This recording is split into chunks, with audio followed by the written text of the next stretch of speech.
mu butumwa yacishije ku rukuta rwe rwa Instagram yagize ati "Today the life I'm living is not the life I chose. I am living in a bad situation and I didn't deserve this. I know I made a bad decision in my life, but it's okay. God allows some things to happen so we can learn.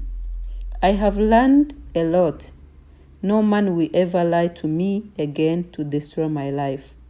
The next man I choose to be with, I will first get to know him well, know his family, and know his everything about him. No one will ever use me again." Ngenekereje mu magambo y'ururimi rw'ikinyarwanda yagize ati uyu munsi ubuzima mbayemo ni ubuzima nahisemo.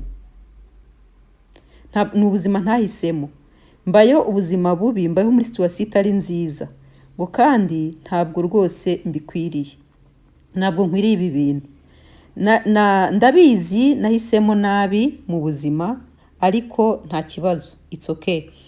Imana yemera ko ibintu bitubaho cyangwa se yemera ko ibintu biba kugira ngo twige. Narize cyane, nize byinshi, nta mugabo uzongera kumbeshya nanone, nta mugabo uzongera kumbeshya ukundi kugira ngo yangize ubuzima bwanjye. Ubutaha ninjya guhitamo umugabo nzabana nawe, nzahitamo ngendeye ko muzi, nzi umuryango we, kandi nzi buri kimwe cyose kimwerekeyeho. Nta numwe uzongera kunkoresha ukundi.